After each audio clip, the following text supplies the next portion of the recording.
Hi friends, எல்லாரும் கேட்குற ஒரே கேள்வி என்னன்னா, என்னோட வீடியோலாம் பார்த்துட்டு, இதோ மேலே இருக்கு பார்த்தீங்களா? இதெல்லாம் என்ன டப்பா? இது என்ன முட்டாய் கடையா? நீங்க கடை வச்சிருக்கீங்களா? அப்படின்னு கேள்வி நெறைய பேர் கேட்குறாங்க. அதனால நான் அவங்களுக்காக இந்த பதிவு.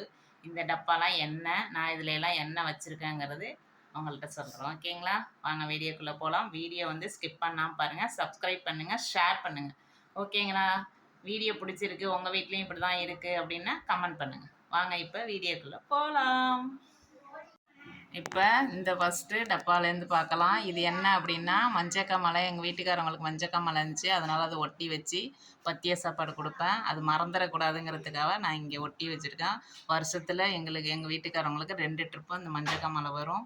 அதுக்காக இது வச்சுருக்குது. இது என்ன ஃபஸ்ட்டு டப்பாவில் என்ன இருக்குது அப்படின்னா, இது துவரம்பருப்பு. துவரம்பருப்பு அங்காடியில் ரேஷன் கடையில் வாங்கினது. இது வெந்தயம், இது காப்பித்தூள், இது உளுந்து, உடச்ச உளுந்து கஞ்சி வைக்கிறதுக்காக பொடி நுணுக்கவும் வச்சுப்பேன். இது ஜீரகம், இது கடலப்பருப்பு, இது பொட்டுக்கடலை, சோம்பு, கடுகு, உளுந்து.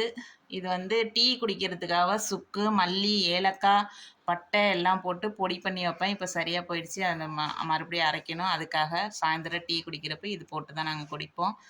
இது டீத்தூள், இது மிளகு, இது துவரம்பருப்பு.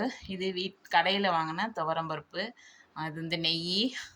இதில் இதில் என்ன இருக்கும் அப்படின்னா, இதில் சுக்கு போட்டு வச்சுருப்பேன். இல்லைன்னா மல்லித்தூள், மல்லி, மிளகும் மிளகும் ஜீரகமும் போட்டு அரைச்சி வைப்பேன். அதுக்கான டப்பா இது. இப்போ கழுவி வச்சுருக்கேன். இது மோர் மிளகா. இது மீதி இங்கே வச்ச கடுகுல மீதி இங்கே கொட்டி வச்சுருக்கேன். இது என்னென்னா பட்டை, கிராம்பு அதெல்லாம் ஒரே டப்பாவில் போட்டு வச்சுருக்கேன், கறிப்பட்டைக்கு உள்ளது. இது தம்பிக்கு ஸ்பெஷல் இட்லி பொடி. இது ஐயோ இது பேர் என்ன மறந்துடுச்சு, கிராம்பு. கிராம்பு மட்டும் இதில் வச்சுருக்கேன். கிராம்பு என்னைக்காவது பல்லு வலி எனக்கு அடிக்கடி வரும், அதுக்காக இந்த கிராம்பு வாயில் போட்டு மென்னனா அந்த பல்லு வலி போயிடும். இது ஒரு கஷாய பொடி. இது உப்பு. எல்லாரும் என்னை கேட்குற மெயின் இந்த மிட்டாய் டப்பாவை பார்த்துட்டு தான் கேட்குறீங்க. மிட்டாய் டப்பா இருக்கிறதுனால மல்லிகை கடையா பெட்டி கடையான்னு. அப்படிலாம் கிடையாது. என் பையன் குட்டி குழந்த, 5 வயசு ஆகுது. நான் அடுப்பாங்கரையில் நிற்கிறப்பெல்லாம் அவன் இங்கே வருவான், ஏதாவது திங்கிறதுக்கு கொடுன்னு. அதுக்காக இங்கே ஒரு மிட்டாய் டப்பா வச்சுட்டு ஒரு மிட்டாயாக அவனுக்கு கொடுப்பேன். இது எதுக்குன்னா, இது எங்கள் வீட்டுக்காரவங்க டெய்லி சாப்பிடுவாங்க. இது வெந்தயம். வெந்தயம் நல்லா பொன்னிறமாக வறுத்துட்டு அதை பொடி பண்ணி வச்சுருக்கேன். இந்த ஸ்பூன் பக்கத்தில் இருக்கு பார்த்தீங்களா? இந்த ஸ்பூனால் டெய்லி காலையில் வெறும் வயிற்றுல இந்த வெந்தயம் பொடி சாப்பிடுவாங்க. பெருங்காயம், ஊறுகாய், மஞ்சத்தூள், உப்பு, இதில் புளி. புளி இங்கே வச்சுருக்கேன். ஏன் புளி தனியாக வச்சுருக்கேன் அப்படின்னா, புளியெலாம் அந்த சைடு கபோர்டில் இருக்குது. இன்னொரு நாளைக்கு காட்டுறேன். நான் வீட்டுக்கு தூரமானால் புளியெலாம் தொடக்கூடாதுன்னு சொல்லுவாங்க. அதுக்காக இங்கே எப்போதுமே தனியாகவே புளி வச்சுருப்பேன். இது டீ போடுறதுக்கு வெல்லம். நாங்கள் டீயோ காஃபியோ எதாக இருந்தாலும் வெல்லத்தை தான் போட்டு குடிப்போம். ஒயிட் சுகர் தொடமாட்டோம். இது ஒரு பயிர் வகை. ஆனால் அது என்ன பயிர், காராமணியா என்ன பயிர்னு தெரில அந்த பயிர். இது கருப்பு கவுனி அரிசி. பொடி பண்ணி வைக்கணும், பொடி பண்ணலை. இது பைத்தம்பருப்பு. இது கல்லுப்பு. கல்லுப்பு மேலே மகாலட்சுமி படம் வச்சு உப்பு கொஞ்சம் வச்சு விளக்கேற்றுனா வீட்டுக்கு நல்லது, ஐஸ்வர்யம் கிடைக்கும்.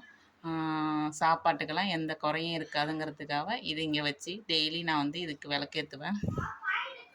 இப்போ அடுத்தது மேலே போகலாம். மேலே என்ன இருக்குது அப்படின்னா, இது தம்பிக்கு புரோட்டீன் பவுடர். இது மல்லி, டீயில் போட்டு குடிக்க மல்லி. இது மிளகாத்தூள். இது சுகர். சுகர் எங்கள் வீட்டில் நிறைய இருக்குங்க, ரேஷன் சுகர். என்ன பண்ணுறதுன்னு எனக்கு தெரியல, என்ன பண்ணலான்னு சொல்லுங்கள். ஆனால் நாங்கள் சுகர் சாப்பிட மாட்டோம். இது பட்டை மிளகாய். இது சுகர் தான். இதில் ஒரு 2.5 கிலோ இருக்குது. இது வத்தல். இது என்ன அப்படின்னா, இது எங்கள் வீட்டுக்காரங்களுக்குள்ள இட்லி பொடி. அங்கே கீழே இருக்கிற இட்லி பொடி தம்பிக்கு, இது எங்கள் வீட்டுக்காரவங்களுக்கு தனியாக. இது கம்பு மாவு. இது கேழ்வரகு. இதுவும் ஒரு பயிர் வகை. இது பூஸ்ட்டு பாப்பாவுக்கு. இது கடலெண்ணெய். அது 2ம் நல்லெண்ணெய். இங்கேயும் இருக்குது பாருங்கள், இதுவும் சுகர் தான். சுகர் நிறைய சேர்ந்து போயிருக்கு. 10 கிலோ கிட்ட சுகர் இருக்குது. என்ன பண்ணுறதுன்னு தெரில. இதுக்கு பின்னாடி ரோஸ் கலர் டப்பா தெரியுதுல, அதுலேயும் சுகர் தான் இருக்குது. இது என்ன அப்படின்னா சிறியானங்கை. பாருங்க தெரியுதா, சிறியானங்கை. பொடி பவுட்ரு. நாங்களே இதை வந்து எங்கள் கொல்லையிலேருந்து பறித்து பவுட்ரு பண்ணி நானே வச்சுருக்கேன் அந்த பொடி. இதுவும் ஒரு மூலிகை. எங்கள் வீட்டுக்காரவங்க இதை வெறும் வாயிலேயே சாப்பிடுவாங்க. டெய்லி ஒரு ஒரு ஸ்பூன் இதில் சாப்பிடுவாங்க. மற்றபடி வேறு ஒன்றும் இங்கே இல்லை. இதுதான் என்னோட கிச்சன். பார்த்துக்குங்க, இவ்வளோதான் இருக்குது.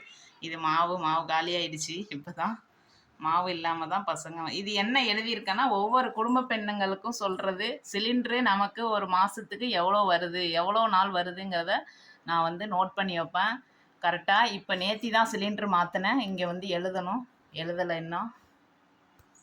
இதெல்லாம் சும்மா ஒரு குடும்ப பட்ஜெட்காக, ஒரு மனக்கணக்கு, அதுக்கு தான். மற்றபடி இதான் எங்கள் வீட்டு கிச்சன். இதில் சாதம் இருக்குது. இதில் இப்போ தான் பொரியல் பண்ண போகிறேன். வெங்காயம் எடுத்து வச்சுருக்கேன். காய்கறி இதோ வந்திருக்கு. ஓகே, பாருங்கள், இதுதான் என்னோடய கிச்சன் டூர். கிச்சன் டூர் கிடையாது, கிச்சன். இந்த டப்பாலாம் என்னன்னு கேட்டிருந்தீங்க, அதுக்காக இந்த பதிவு. சரிங்களா? பிடிச்சிருந்தா கமெண்ட் பண்ணி ஷேர் பண்ணி ஒரு சப்ஸ்கிரைப் கொடுத்துருங்க. ஓகே, பாய். ஹாய் ஃப்ரெண்ட்ஸ், இந்த மாதிரி டப்பா உங்களுக்கும் உங்கள் செல்ஃபில் வைக்கிறதுக்கு வேணும் அப்படின்னு நினச்சிங்கன்னா கீழே டிஸ்கிரிப்ஷனில் பின் பண்ணுறேன். தயவு செஞ்சு ஆர்டர் பண்ணி வாங்கிக்கங்க. மீஷோ ஆப்பில் தான் இருக்குது. ஓகேங்களா? பாய். சப்ஸ்கிரைப் பண்ணி லைக் கொடுத்துருங்க.